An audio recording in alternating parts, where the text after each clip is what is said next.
Satsang is frustrating because it seems like all you do is just go and sit and listen to a teacher talk.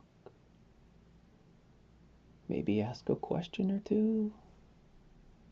And then maybe you'll just get it. It'll just snap. Oh, I got it.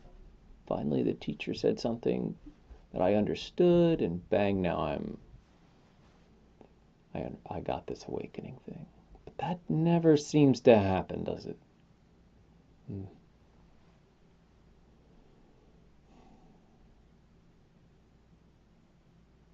I'm not putting down satsang. I want to be clear about this. I'm just saying from the ego separate point of view, satsang is frustrating. I'm just calling it like it is. I remember because I went to satsang a lot. It was frustrating. As a matter of fact, it was so frustrating, quite a few times I broke down and cried.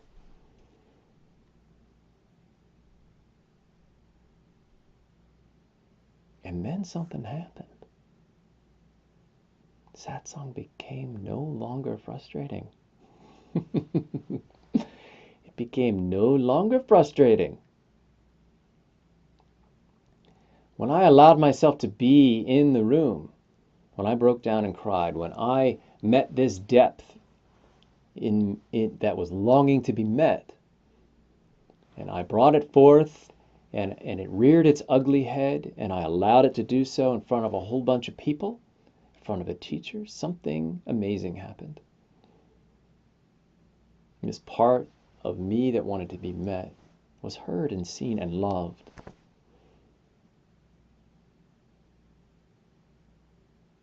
And then satsang became a little less frustrating. Because when I went back to satsang after that,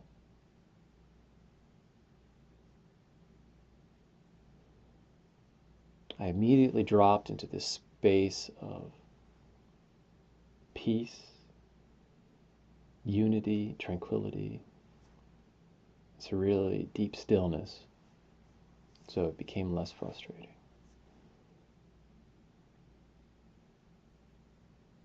But then another level of satsang is frustrating began after that.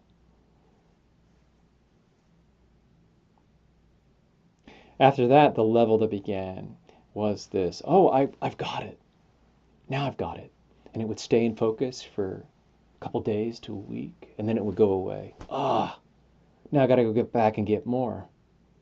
Satsang is frustrating.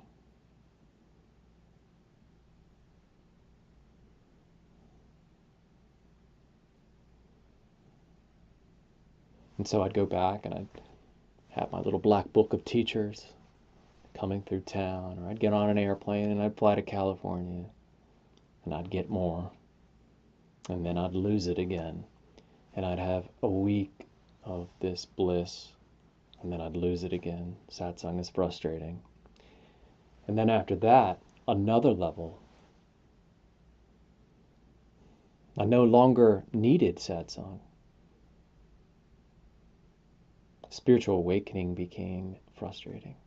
Because then what happened? I would spontaneously, for a month at a time, bloom into this space, into stillness, into the truth of who I am, of who we are.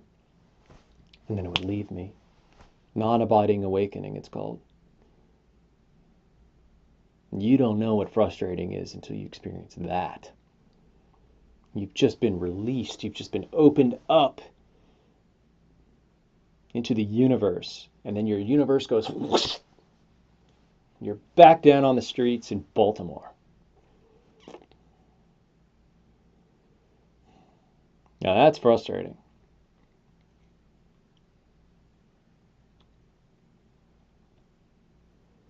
But there was a part of me that wasn't frustrated. It's a part of me that knew that I hadn't been kicked out permanently. It's just part of the process. I was smart enough to figure that out. Smart enough to figure that this oscillation in and out was part of the process. Yet still, the truth, God damn it, spiritual awakening and satsang is frustrating.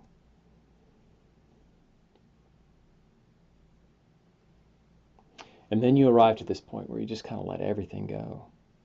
or you don't have any more energy to sit with teachers, you've heard it all, you understand it all. You feel like there's not a whole lot more you can do. And now you're just sort of waiting. You're waiting for the flower to open, for the apple to drop. And that waiting is frustrating. It is. Yet there's a part of you that's not frustrated at all, that knows that the waiting is part of the process, part of the healing, part of the growing, part of the maturing. There's a part of you. That's the truest part.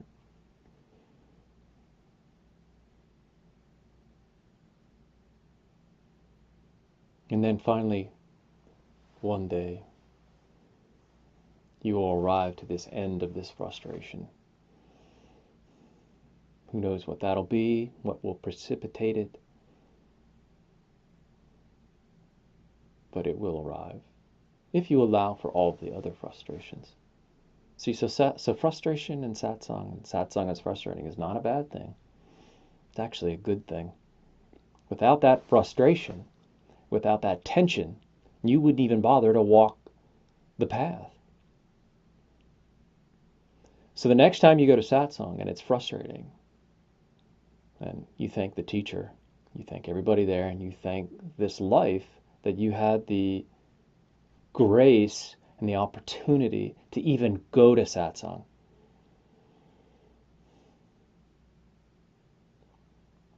I don't use this word often. I'm blue collar enlightenment guy. Satsang is not one of the words I use.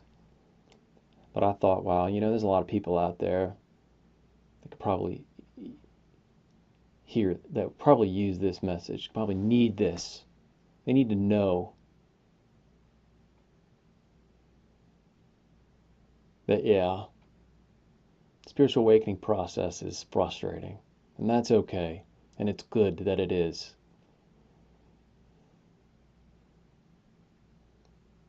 It's the fuel for the fire. I wish for you that your frustration ends quickly, that it does not linger on for years, that you are able to traverse this frustration, get it over with. Thanks for hanging out with me. Leave a comment if you are inspired, and I will see you in the next video blog. Adios.